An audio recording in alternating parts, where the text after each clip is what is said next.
Time to process, prepare, and preserve this week's harvest with Weston equipment, Bradley smokers, High Mountain Seasonings, and Outdoor Edge knives. One of the most difficult sausages to make are large diameter products such as summer sausage.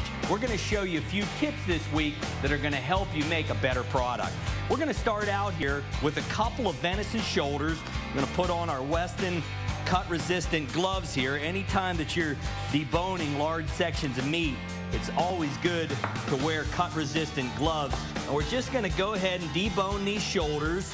These shoulders are nice and lean, work really well for making summer sausage.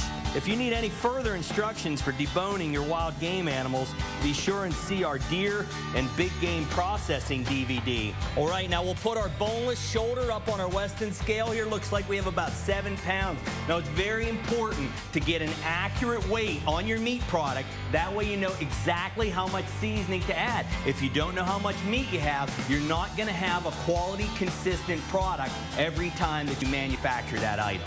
One thing that I really love about the High Mountain sausage seasoning kits is they come complete with everything that you need to process the product. They have the casings, you have the seasoning, as well as the cure unit, and they even break it down into 2 separate batches.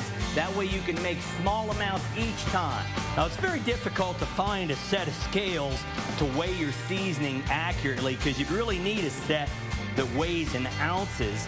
Now, you can purchase those, but what I like to do is actually just use a measuring cup here, and I'll take all my cure unit packet, and then I'll take my seasonings here and just use our boning and fillet knife here to open up our packages of seasoning.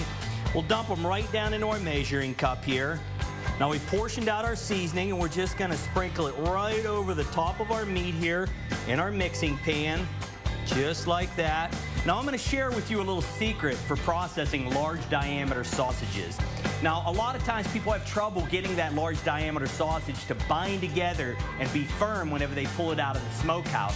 What I actually do is add a little bit of non-fat dried milk. Now, non-fat dried milk is a binder that has very little flavor to it, so it's not going to change the flavor profile of the product, but it's going to bind it together and hold it firm in the casing. Now, a second secret for manufacturing large diameter products is instead of adding water, add ice water to the product, because a lot of times these large diameter products get a little bit too warm during the grinding process, and then they fat out or grease out whenever you put them in the smokehouse, and then that will loosen up the bind on it, and now once again you won't have a firm sausage product when you bring it out of the smoker.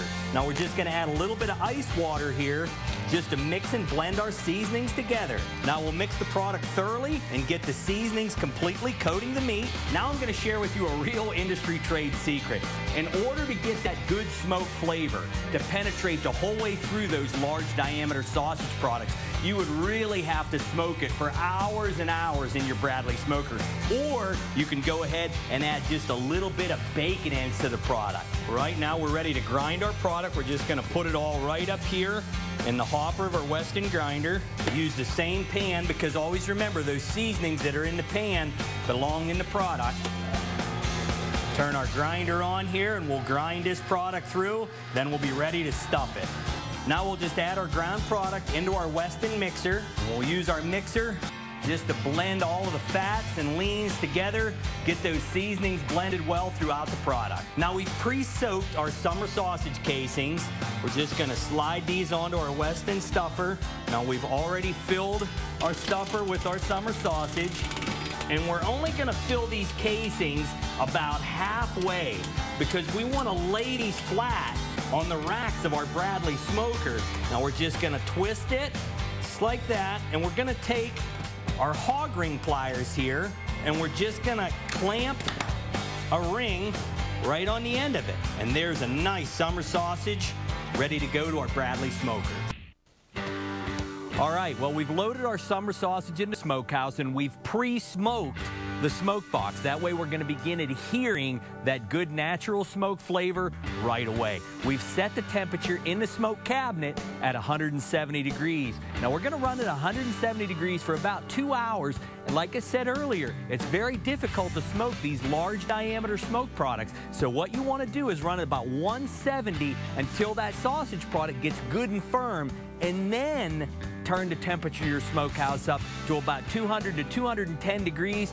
Finish that internal temperature to about 158 degrees to ensure final lethality to have a ready-to-eat product. By turning the temperature up too quickly, you're going to render the outside of that product out, you're going to melt the fats out, and you're going to have a product that's not very firm. This is one of the big issues with large diameter sausage products. Remember, processing your own wild game animals can be fun, easy, and very rewarding if you have the tools and the knowledge to do the job. Well, you got it. Thanks, man. He piled up in